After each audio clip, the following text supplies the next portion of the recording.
My grandfather's name was Mr. McFeely, and I always remember he said to me, "You've made this day a special day, Freddie, by just your being yourself." And that's always been with me. Mr. Rogers' Neighborhood includes a much larger audience than children's television viewers.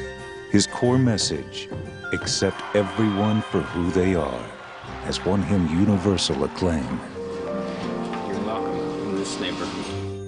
Why in the world couldn't we use this thing called television for the broadcasting of grace through the land? Do you know that song that I sometimes sing called "It's You I Like"? It's you I like. It's not the things you wear. It's not the way you do your hair. But it's you I like. The way you are right now. The way down deep inside you. Not the things that hide you. Not your fancy chair. That's just beside you. It's you I like. And it is you I like, Jeff. Thanks.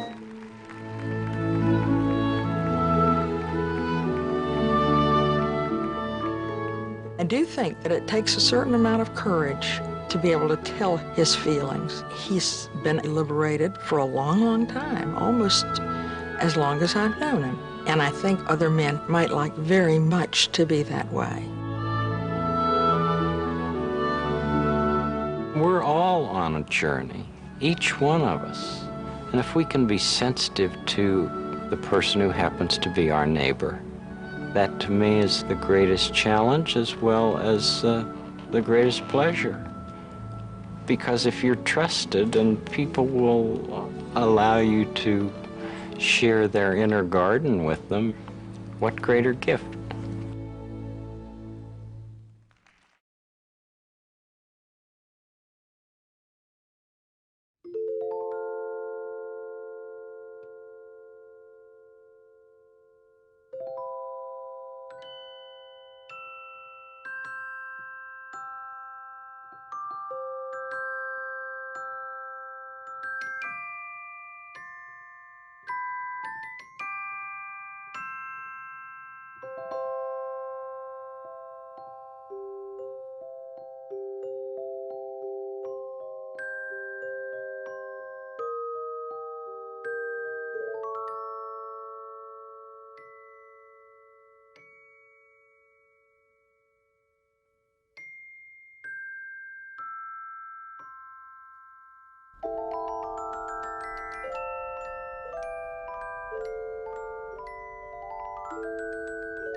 Beautiful day in this neighborhood, a beautiful day for a neighbor. Would you be mine? Could you be mine? It's a neighborly day in this beauty wood, a neighborly day for a beauty. Would you be mine? Could you be mine? I have always wanted to have a neighbor just like you. I've always wanted to live in a neighborhood with you, so let's make the most of this beautiful day. Since we're together, might as well say, would you be mine? Could you be mine? Won't you be my neighbor? Won't you please? Won't you please? Please won't you be my neighbor? Hello, neighbor. Good to be back together again. Do you ever change your shoes when I change mine? Good. I have something I wanted to show you. This is called a snow globe. And in this one, there's a little town with a train that goes around. But watch what happens when I flip it upside down and shake it a little bit. Looks like it's snowing in that little town. Isn't that pretty? Did you know that each snowflake in the real world is different from every other snowflake? Each person, each bird, each fish, and each animal in the world is different too. So whenever you see somebody, especially somebody in a mirror, you know that that's the only one there is. Like you're the only one who can be you. You're unique. You are my friend. You are special. You are my friend.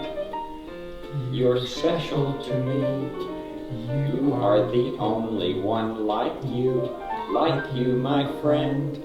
I like you in the daytime, in the nighttime, anytime that you feel's the right time for a friendship with me, you see. Friend, special. You are my friend.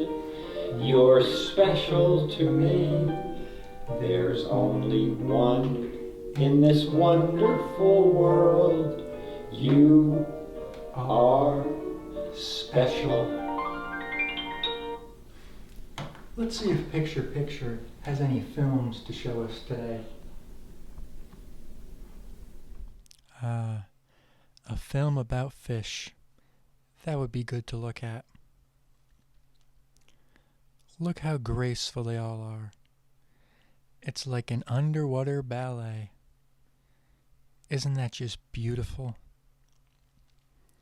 Let's take a look at the fish in our aquarium.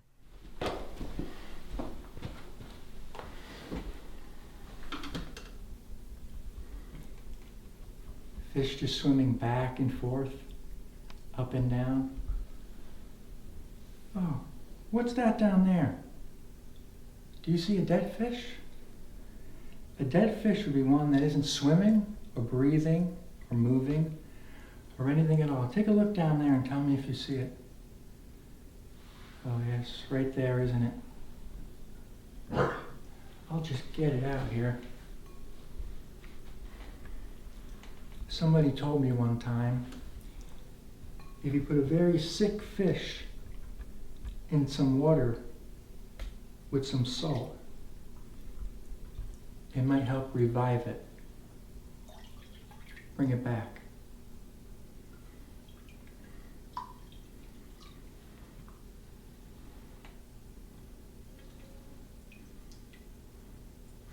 See it right there?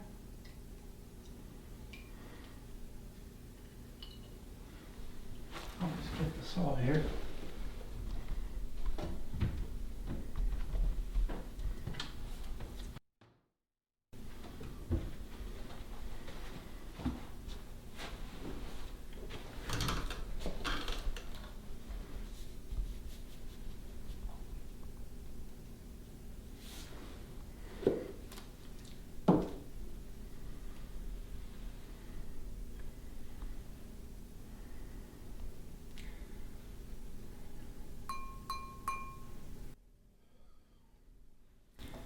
The water's just kind of making it go back and forth, but he isn't moving himself.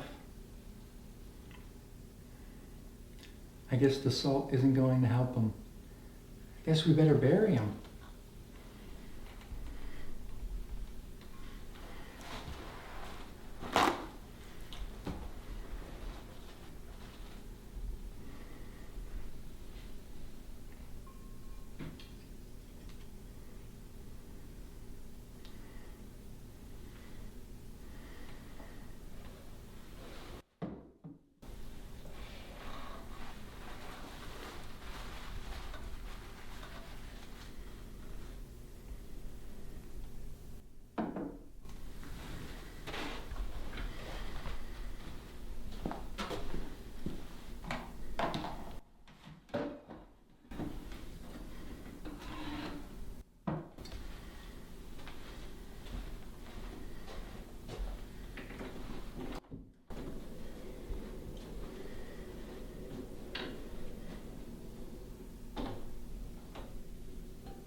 when I was very young, I had a dog that I loved very much. Her name was Mitzi.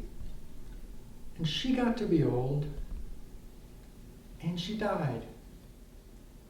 And when she died, I cried. And my grandmother heard me crying, I remember.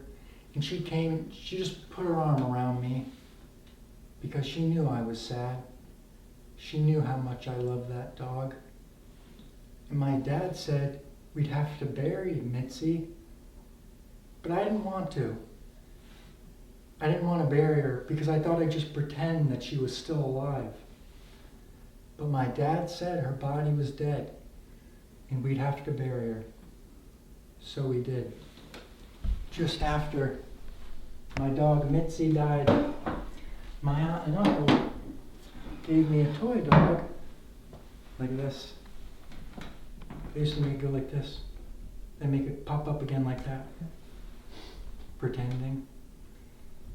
Even now, I can still remember Mitzi's soft fur and her tail. She had a tail that curled up like that. Would you like to see a picture of her? I think I have one back here.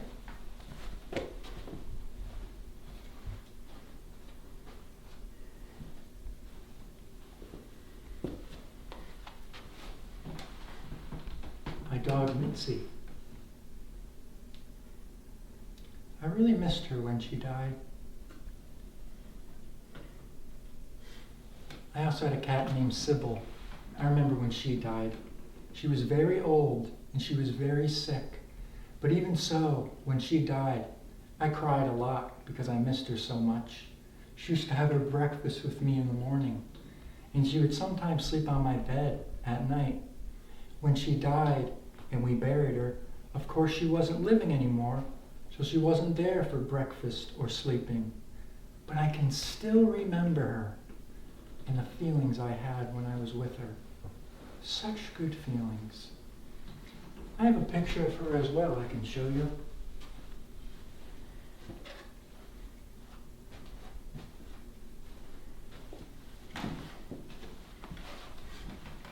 My cat Sybil.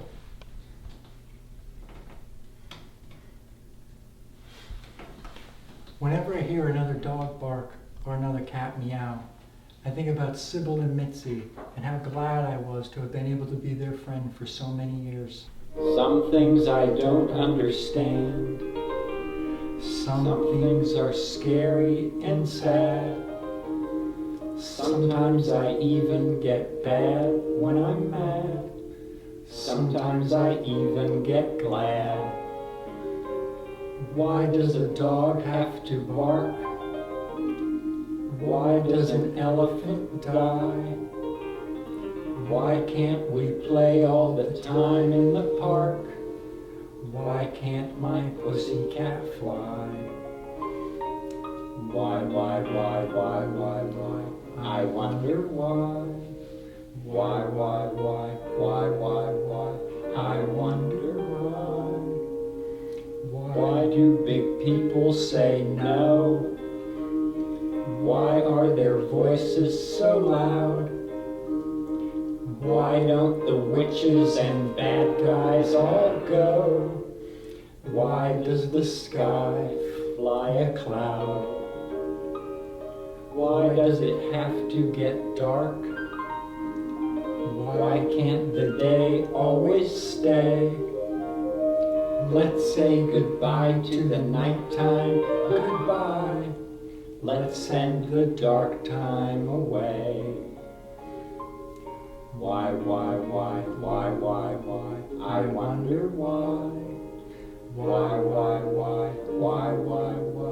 I wonder why. Why do fire engines make noise?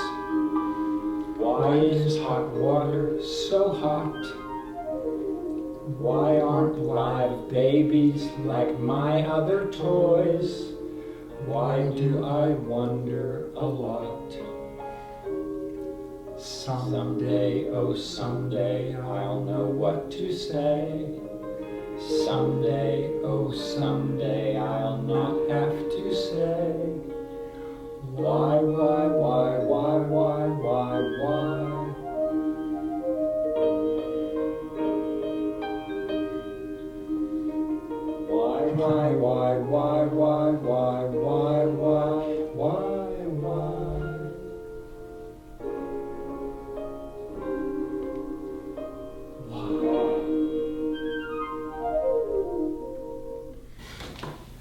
feel when you love somebody.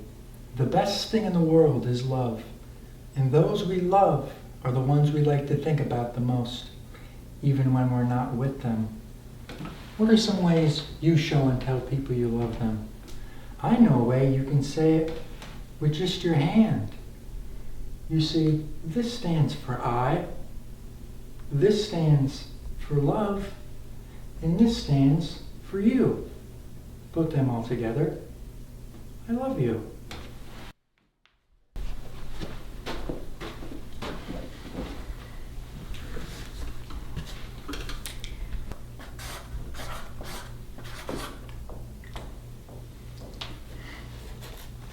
You see, this is a kind of code that says I love you, because you see, I has one letter, love, L-O-V-E, has 4 letters, and you, Y-O-U, has 3 letters.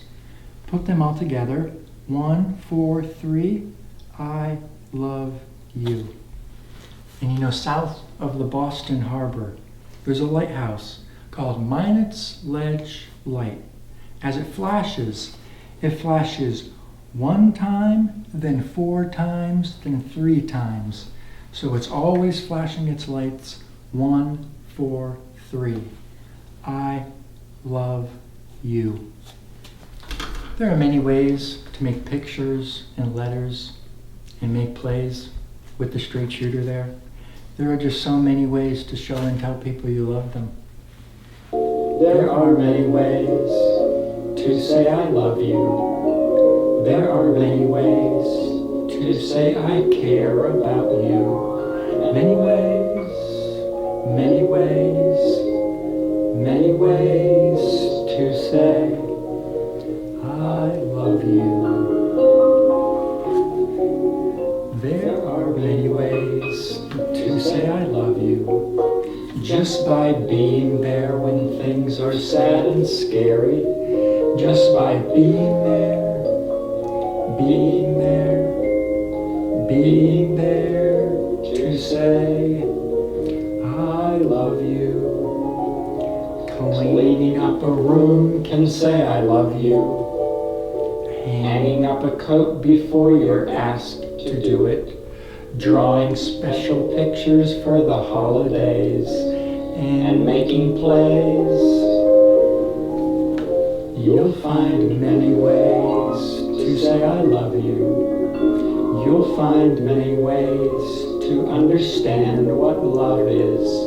Many ways, many ways, many ways to say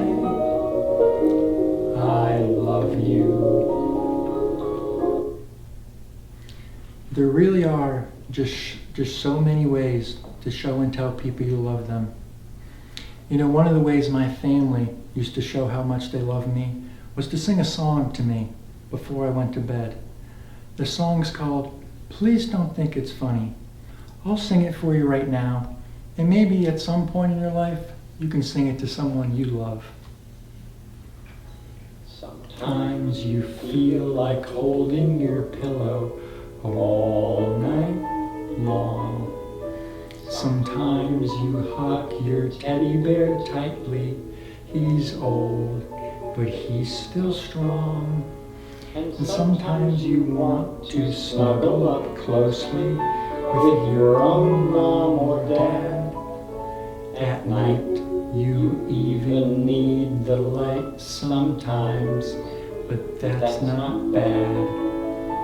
Please don't think it's funny when you want the one you miss. There are lots and lots of people who sometimes feel like this. Please don't think it's funny when you want the ones you miss. There are lots and lots of people who sometimes feel like this. It's great to know you're growing up bigger every day. But somehow things you like to remember are often put away. And sometimes you wonder over and over if you should stay inside when you enjoy a younger toy. You never need to hide. In the long, long trip of growing, there are stops along the way for thoughts of all the soft things and a look at yesterday, for a chance to fill our feelings with comfort and with ease, and then tell the new tomorrow, you can come now when you please.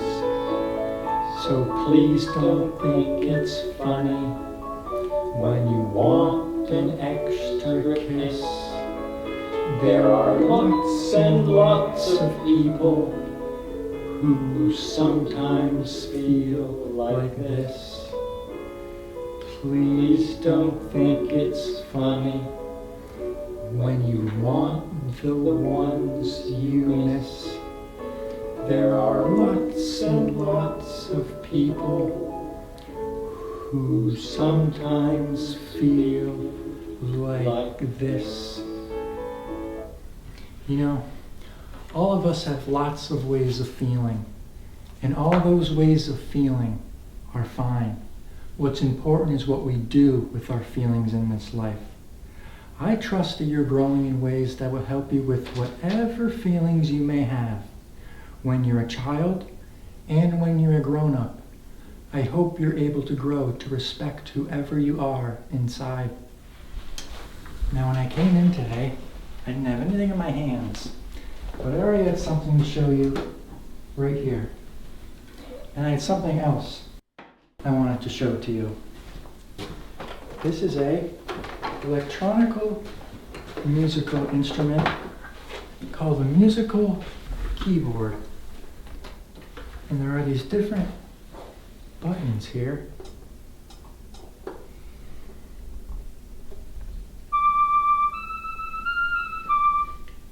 That sounds like a flute.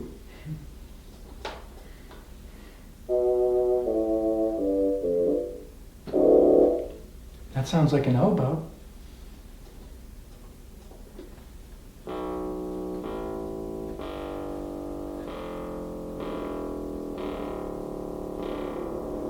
You ever heard of a tuba? Does it sound like a tuba? Wah, wah.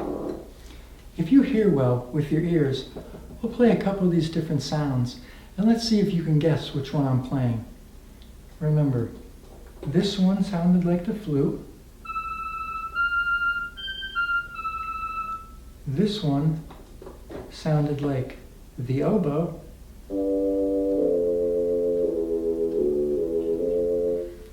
And this one sounded like the tuba.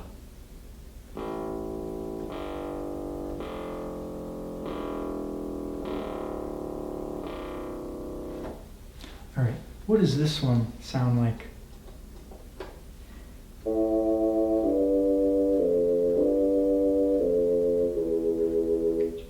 Oboe? What about this one? A flute? Someone plays the real instrument. It's like this. What about this one?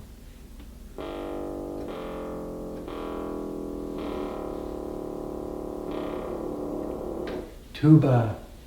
Look at something cool you can do on this.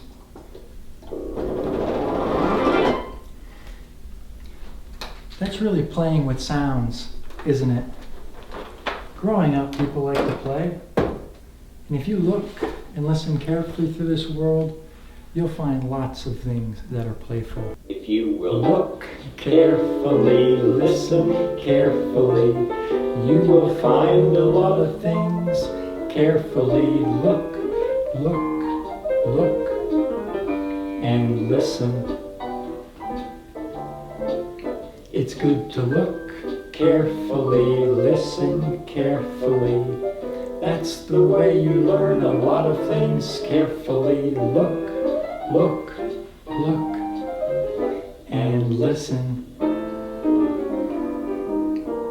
Some things you hear are confusing, some things you see are strange.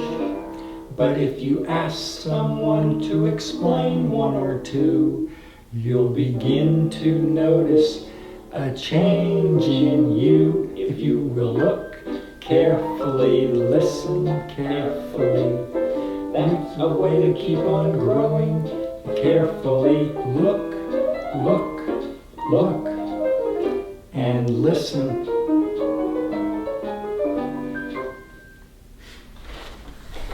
You know, I was just thinking, you and your family and your friends and your clients and your girlfriends and boyfriends could have your own arts festival and include whatever it is you like to do, such as music or acting or dancing or dressing up or cooking or baking. There are so many ways of saying who you are and how you feel. Ways that can be so helpful. Ways that don't have to hurt yourself or anybody else. You know, that's how you can tell you're grown up inside. You're sure that what you're planning and doing can be a real help to you and your neighbor. I'm proud of you, you know that. I hope you do. I'm proud of you, I'm proud of you. I hope that you're as proud as I am. Proud of you, I'm proud of you. I hope that you are proud and that you're learning how important you are. How important each person you see can be. Discovering each one's specialty is the most important learning. I'm proud of you, I'm proud of you. I hope that you're as proud as I am. Proud of you, I'm proud of you. I hope that you are proud of you too. You know, when I got here today, I thought, it's going to be a beautiful day in this neighborhood. Well, indeed it was a beautiful day. And I'm just grateful that you allowed me to be your neighbor today.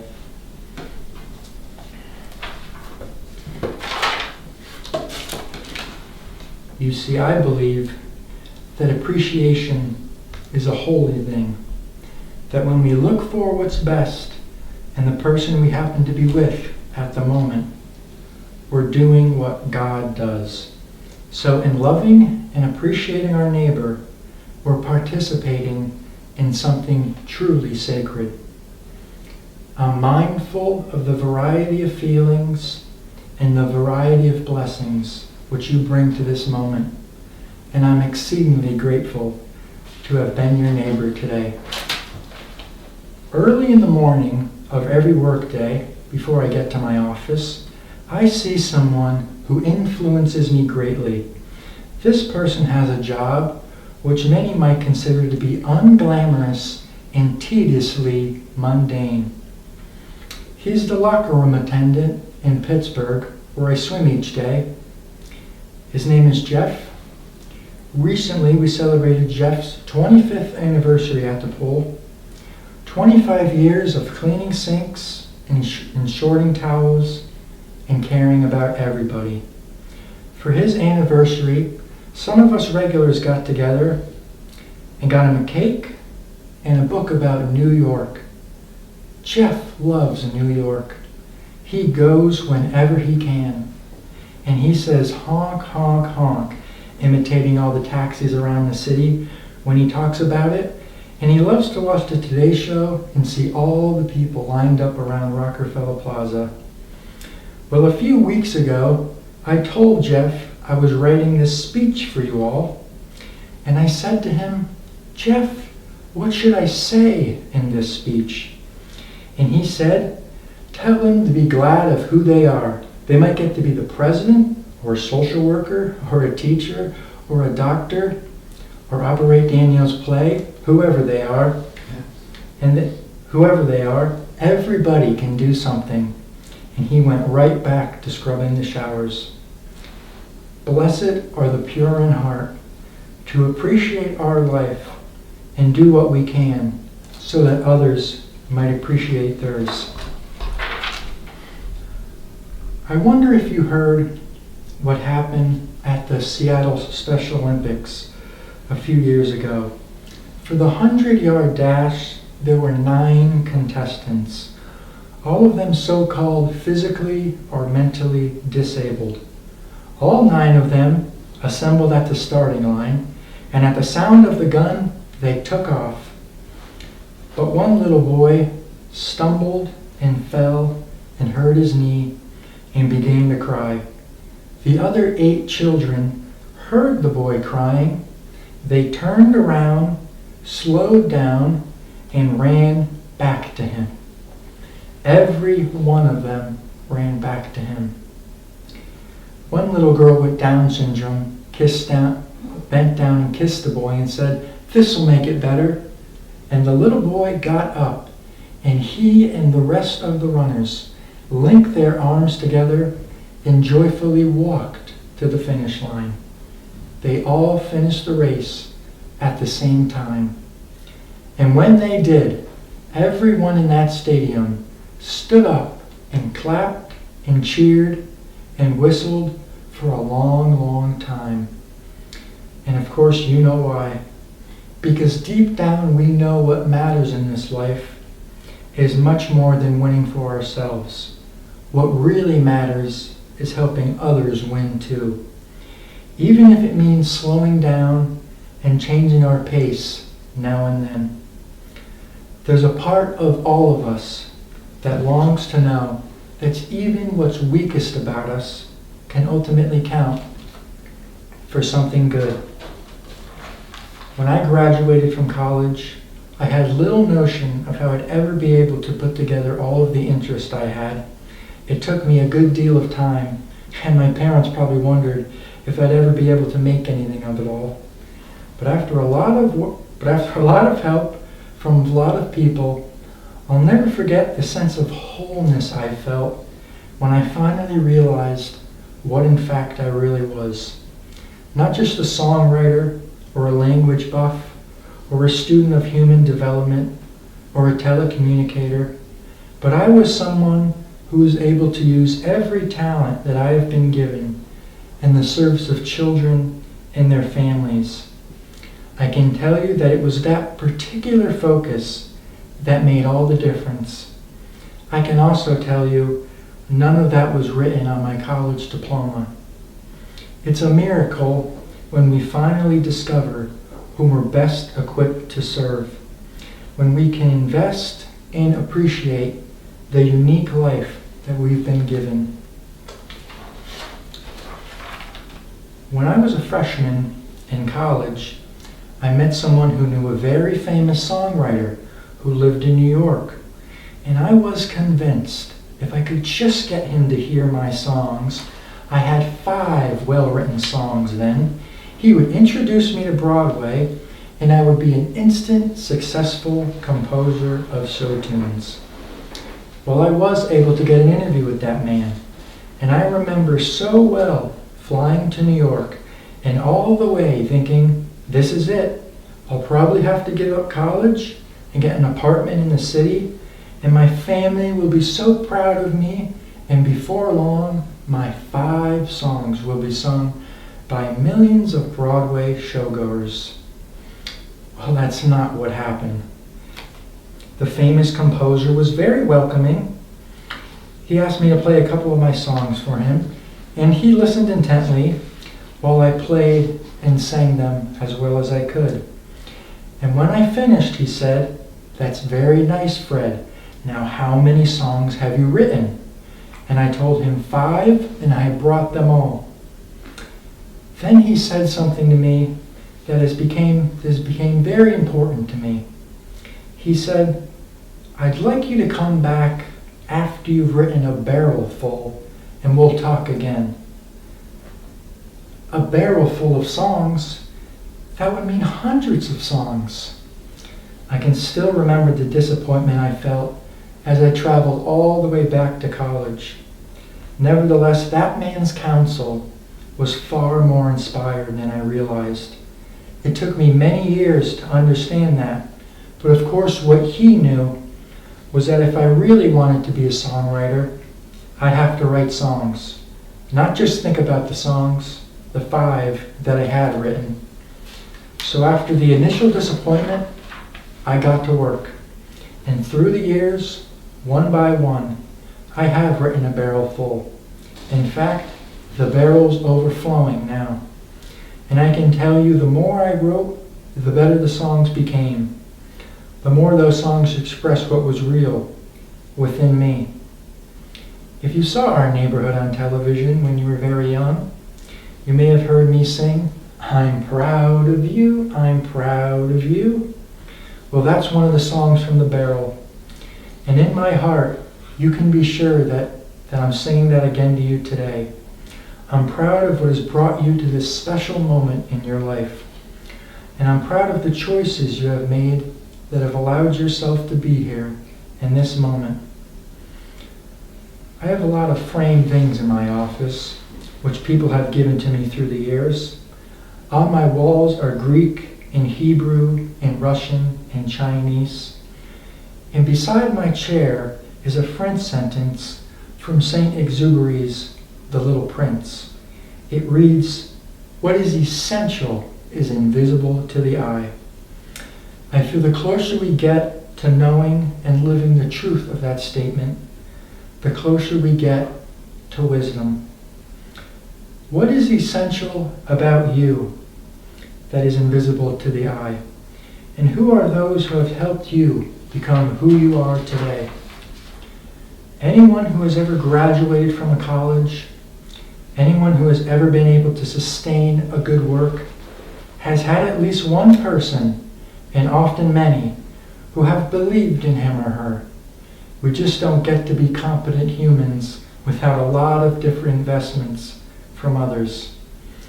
In fact, from the time you were very little, you've had people who have smiled you into smiling, people who have talked you into talking, sung you into singing, hugged you into hugging, and loved you into loving. So on this extra special day, let's just take some time to think about those extra special people.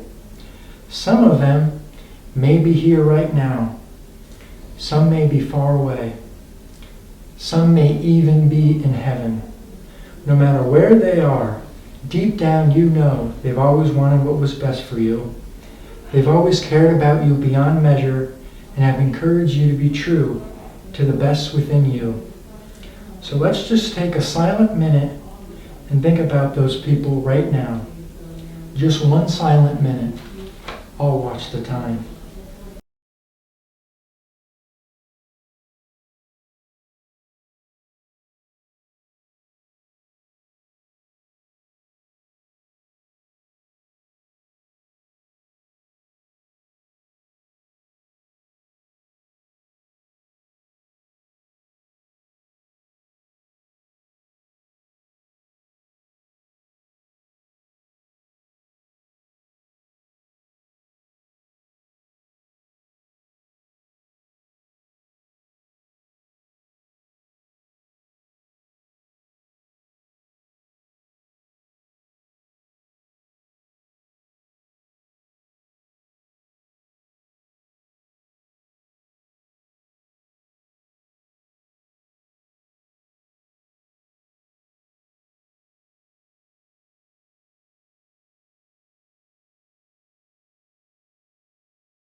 Whomever you've been thinking about, just imagine how grateful they must be that at this extra special moment in your life, you're remembering them with such gratitude.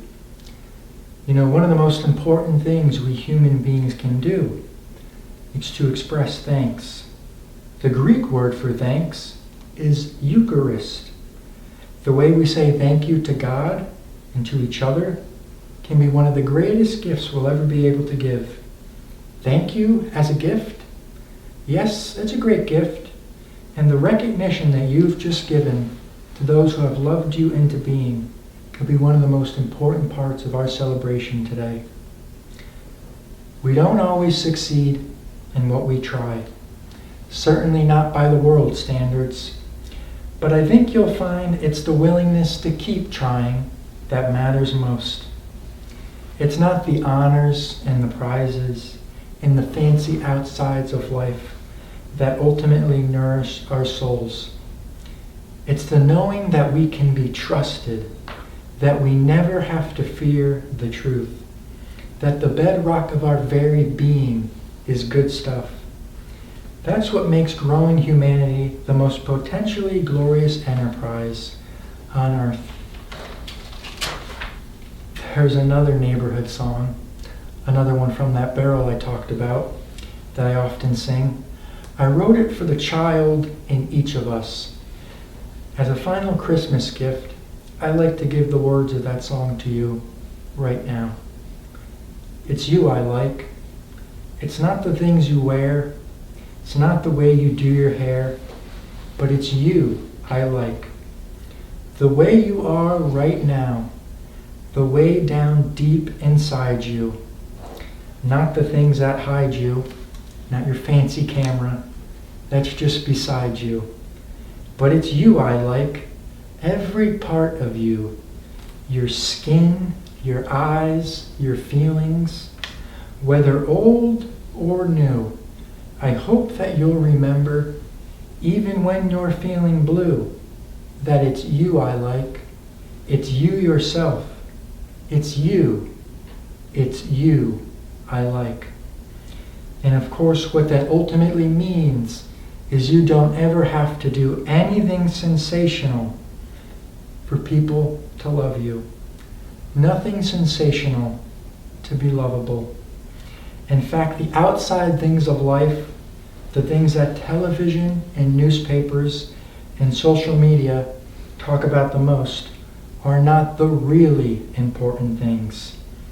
When I say it's you I like, I'm talking about that part of you that helps you to wonder and dream, to say thank you, and to feel for others. That's the part of you that will ultimately make the biggest difference in our world. May God so bless you and your families and your social workers and your significant others and your therapist and your clients, always. It's such a good feeling to know you're alive.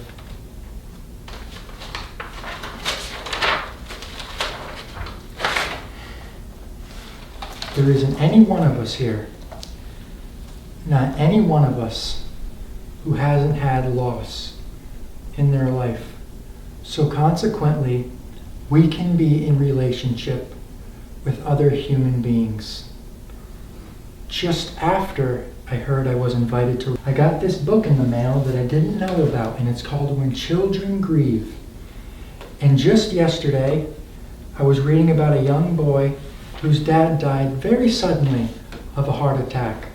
The boy had gone to school, the dad had gone to work, the boy came back from school, but the dad didn't come back from work. And at a place very much like he was inspired to write a letter. His name was Jeffrey. He was inspired to write a letter to his dad. And they had times in which they had tussled and didn't agree on certain things, just like all of us. But when he wrote this letter and presented it to the people in the center he was staying at, they rejoiced. Here's what he said. Dear Daddy, I have been remembering our time together, and I have found some things I want to say. Daddy, I miss you. Now, when I heard that for the first time, I just burst into tears. And my dad died in 1970. And I grieved, naturally, but it's obvious that I'm carrying that with me always. This little boy said, Daddy, I miss you. Well, I still miss my dad. I'm sorry for all the times I was stubborn. I'm sorry for arguing with you. Sometimes I thought you were too strict with me. I forgive you. You never let me win any arguments. I forgive you. Daddy, sometimes I just stare off into the hills and think about the times we went hiking. I want to keep my Swiss Army knife forever because it reminds me of you. I think you were the smartest person in the world, even though it made you win all the arguments. I was really proud of you. I don't think I ever told you that. I'm sorry. I hope you knew how proud I was. Daddy, I'm so sad that you had to die. It's so unfair. I love you. I miss you. Goodbye, Daddy. 9 years old. Children and adults need to talk about their feelings. It's important to talk about your feelings. Feelings are legitimate, and there are wonderful, wonderful people in the world who want to help. And I'm very grateful that each of you can be a part of that for Danielle upon her journey in this marvelous ministry we call life. You know, there are a lot of tough experiences us humans go through in this life. But you know, the toughest thing is to love somebody who has done something mean to you, especially when that somebody has been yourself. Have you ever said anything mean to yourself? Well, it's very important to look inside yourself and find that loving part of you. That's the part that you must take good care of and never be mean to, because that's the part of you that allows you to love your neighbor. And your neighbor is anyone you happen to be with at any time of your life. Respecting and loving your neighbor can give everybody a good feeling. It's such a good feeling to know you're alive. It's such a happy feeling. You're growing inside, and when you wake up ready to say, I think I'll make a snappy new day. It's such a good feeling, a very good feeling. The feeling you know That I'll be back when the day is new, and I'll have more ideas for you, and you'll have things you'll want to talk about. I will too. You know, you make each day a special day by just your being you. There's only one person in the whole world exactly like you, and that's you yourself. And people can like you exactly as you are. It's such a good feeling, a very good feeling. The feeling you know Danielle will be back when the day is new, or should I say in a minute or two, and she'll have more ideas for you, and you'll have things you'll want to talk about. She will too. You make each day a special day. Don't you ever, ever forget it. All right, I'll see you next time. Bye-bye.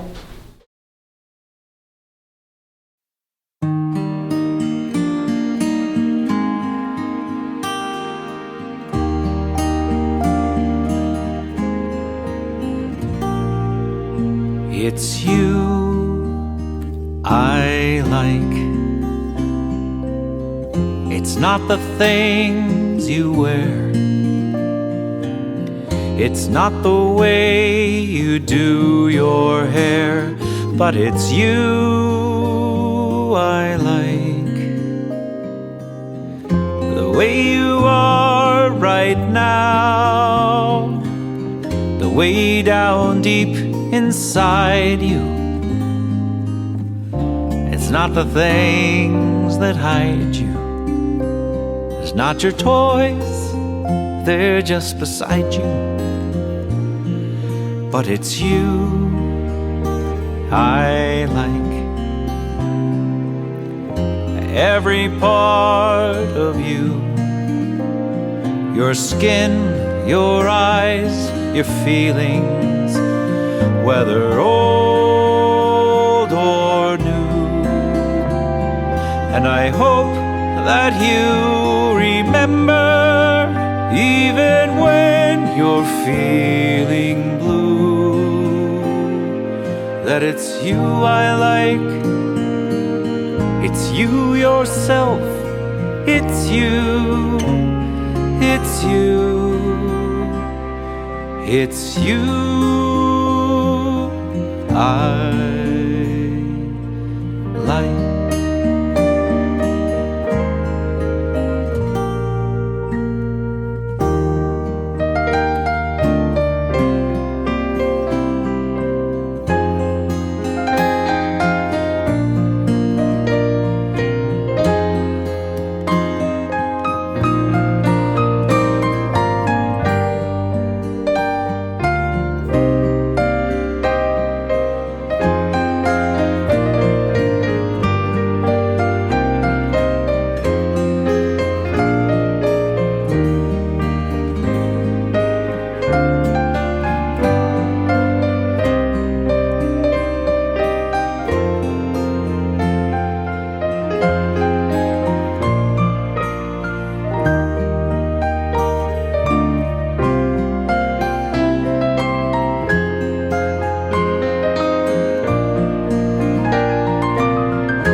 And I hope that you remember, even when you're feeling blue, that it's you I like, it's you yourself, it's you, it's you, it's you I like.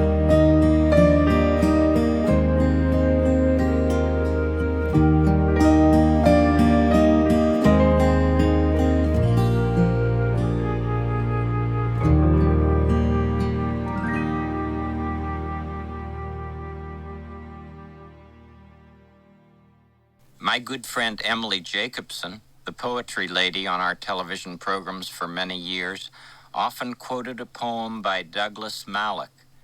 Here are the first and last verses.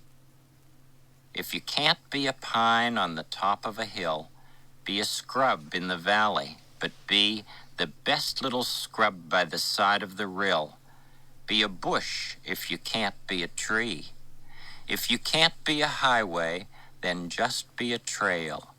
If you can't be a sun, be a star. It isn't by size that you win or you fail. Be the best of whatever you are.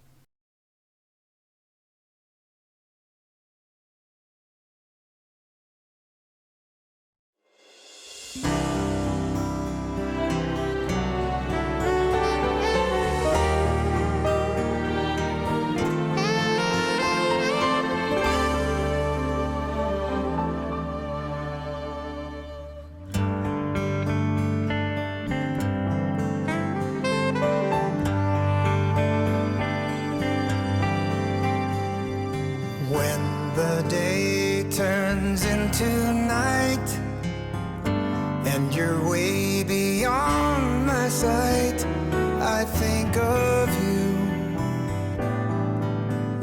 I think of you.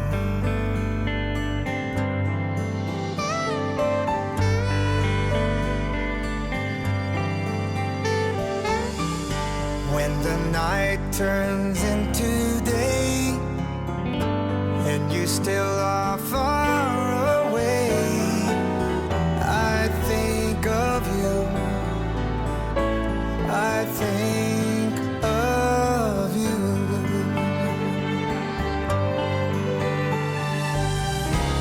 Even when I am not here, we can still be so very near. I want you to know, my dear, I think of you, I think of you. When the day turns into night and you're way beyond my sight, I think of you,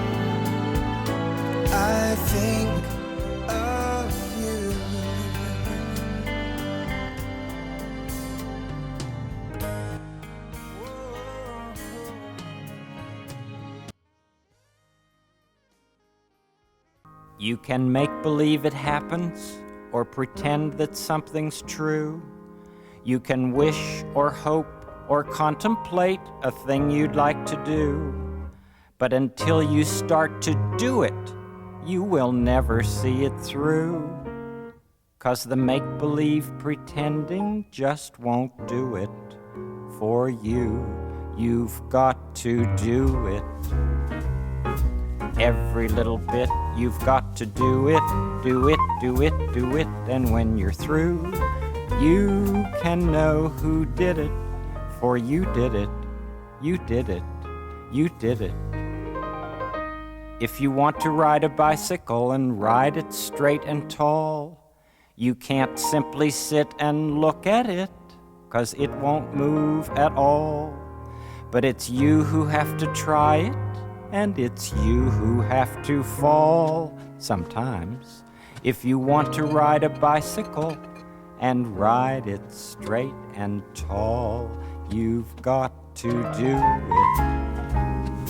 Every little bit, you've got to do it, do it, do it, do it. And when you're through, you can know who did it, for you did it, you did it, you did it. It's not easy to keep trying, but it's one good way to grow. It's not easy to keep learning, but I know that this is so. When you've tried and learned you're bigger than you were a day ago.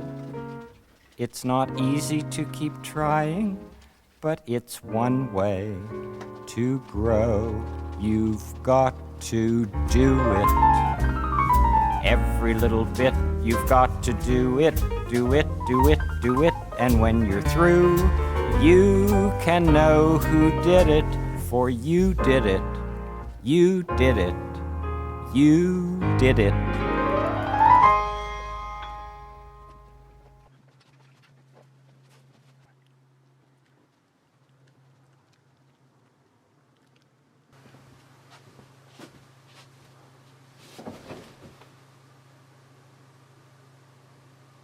The Funny Fast film gave me an idea. Suppose we sing the song very fast, the Speedy Delivery song very fast. Or can we try that? We can try, sure. Okay, here we go.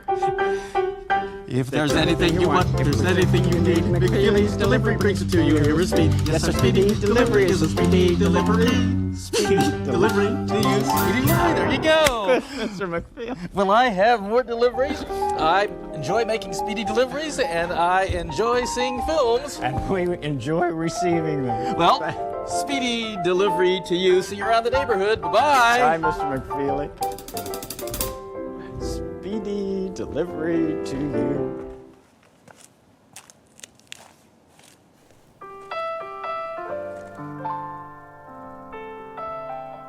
I like to be told when you're going away, when you're going to come back, and how long you will stay. I like to be told if it's going to hurt, if it's going to be hard, if it's not going to hurt. I like to be told. It helps me to get ready for all those things that are new. I trust you more and more each time I'm finding those things to be true.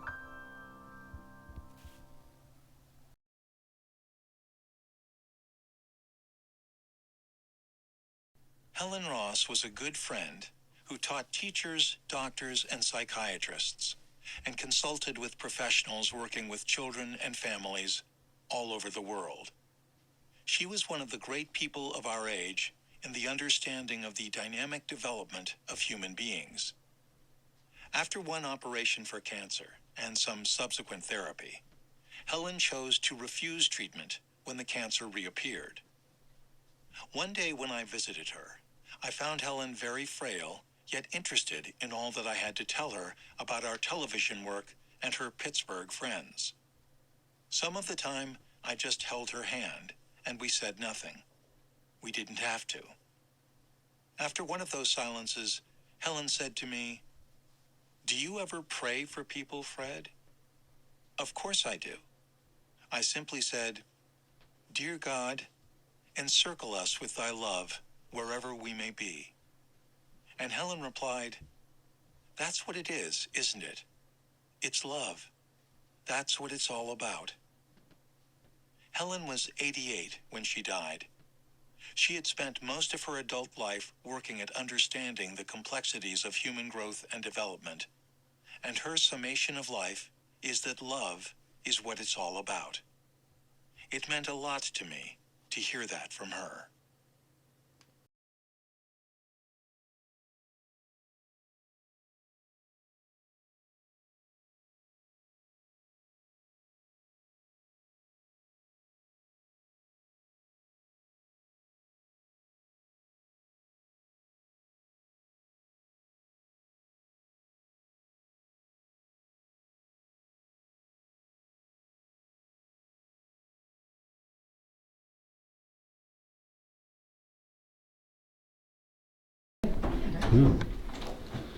Hey.